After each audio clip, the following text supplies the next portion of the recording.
Tony D and Little Joan in the background, and this is a screenwriter's rant on Finding Love in St. Lucia, a movie that pretty much gives away everything in the trailer. Smash like and subscribe. Thank you for smash liking and subscribing.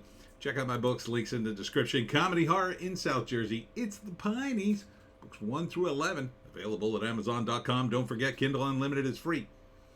So, these two talking heads work at a TV station, I guess. It doesn't look like much of a TV station in the opening shots, but so the deal is they were a couple and they had a TV show together, but now they're breaking up. And in order to determine who will get to take over the show, the producer says, you guys both compete and do a segment, and the best segment wins. For some reason, they decide to go after an extinct bird to prove that it's real. So the girl goes down to St. Lucia, Coconut Bay, where she meets a handsome bird guy. Guy who's better with animals than people. And then, of course, they fall in love. What a shock. What a shock. And there's all sorts of cringe-inducing dialogue about how the bird only reappears when to people who have found true love. And so that's what's going to happen. And then, I don't know, there's a wedding that has nothing to do with the characters, because women love weddings.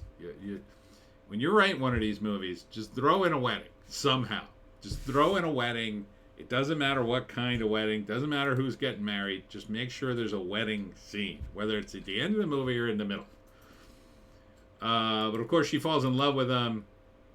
They don't like each other at first, but then they come together to go after bird poachers. But then the guy from the TV station comes down to re-win her heart. Just at the wrong moment, of course. Like, she's melted my heart. Oh, give her some flowers. Oh, no, her boyfriend came back. I'm dejected. I'm walking away. So, I mean, you can pretty much write the rest, right? Finding Love in St. Lucia. I'll tell you the end of this movie. All right.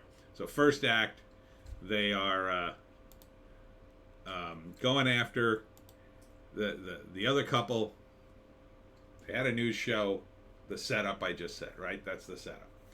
Second act, she goes to St. Lucia, meets this guy, doesn't like him, but has to do a story with him because, this is the mechanism of the movie. So she's hanging out with him and doesn't like him, but he's super handsome and buff as a bird guy. You know those bird guys? They're just, oh man, are they handsome.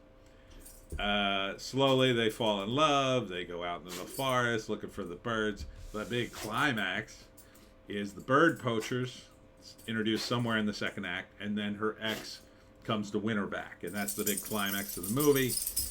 She ends up with him. Okay, she ends up with him. She does not go. Who the hell would go back to the ex? What kind of movie would that be? Oh, you know what? I should have never broken up with you. Screw this new hot guy.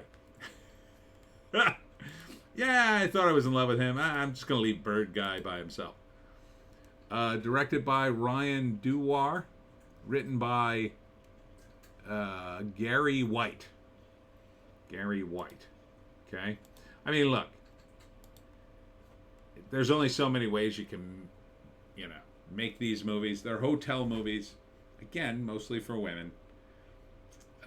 Romance movies, they end up on a Hallmark channel, they end up in hotels for lonely women to watch. Oh, it's so nice they get together. If you're forced to watch one, would this be watchable? No.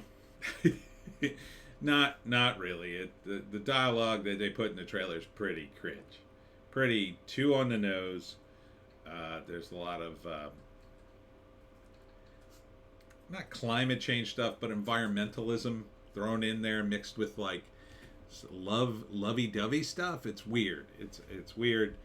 It doesn't feel particularly spontaneous. It feels very like, okay, say this, do this. So there's a scene where he he's trying to wrangle this iguana, and the iguana likes people, he says. So she just arrived. She's surprised by the iguana and falls into the pool. And the pratfall into the pool doesn't look right.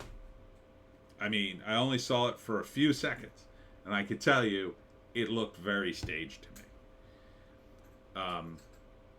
What she should have done, and look, it's hard to do it convincingly, but also, if she screws it up and you got to shoot it again, what has to happen? Well, she's got to get out of the pool. She's got to get dried off. They got to dry off the clothes. Now they've probably got extra dresses for her, specifically for that scene. So she gets out, she gets all dressed, gets all done up, all the props have to be dried out, blah, blah, blah. It could take hours to shoot that scene 3 or 4 times, right? That's the problem with a scene like that. So the way you got to do it, so you nail it on the first take, I would say, is what she should do before they start shooting the scene, is turn around with her eyes closed, having a like a gaffer or somebody standing between her and the pool to make sure she doesn't fall in for real.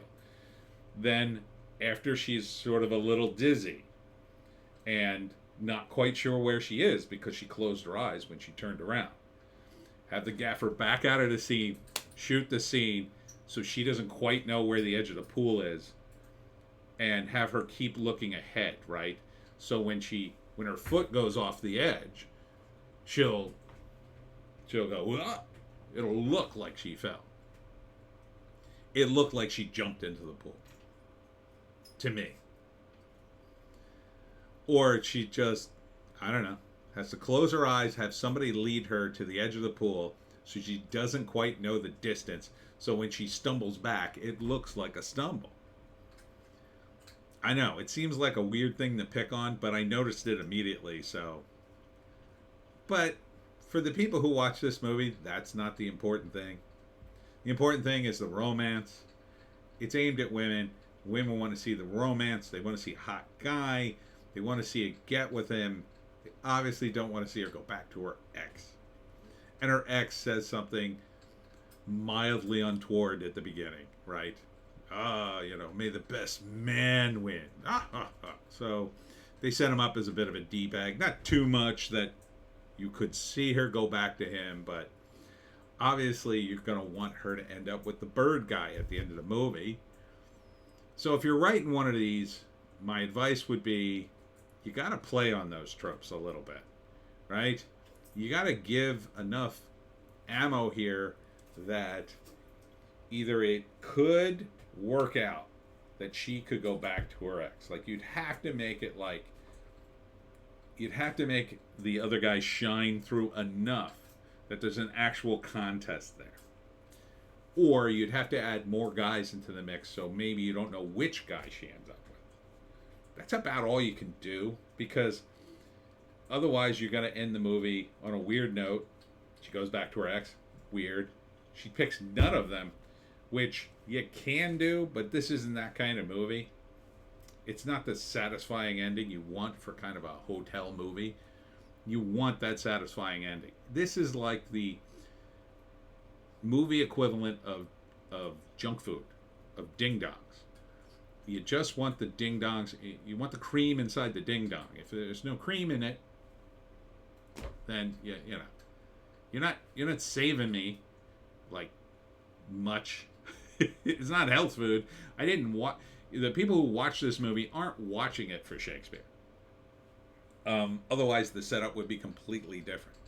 Part of this setup, I think, would be that they got permission to shoot at St. Luca's at a resort, or Lucia, whatever it's called, and that's baked into the budget.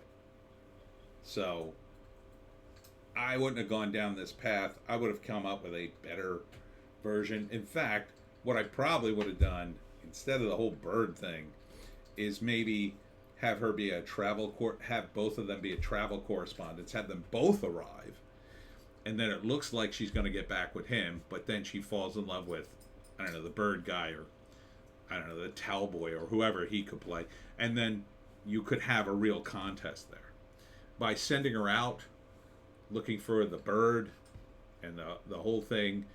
It's like you're telegraphing the ending. So it sounds, and it's a sound. It sounds like a good pitch, right? Oh, they're going after this bird of paradise, and only people who find true love can find the bird. Like, that sounds like a good movie. But yeah, it's not. It sounds like a romance novel, but you end up with this, which I don't think is going to be a very good movie. But I have a enormously high bar for a movie like this because I don't like these movies, right? So I don't think it's going to be all that watchable. I mean, their lead actress is kind of hot, so I guess there's that. But ladies, you'll enjoy it. Anyhow, that's it for me, Tony D, and little Joan clanking around in the background. What are you doing, Joan? Oh, she's hungry. She's actually eating her dog food today. I will be at the Ocean City Comic-Con this Saturday and Sunday at the Music Pier. Hope to see you there, and we'll see you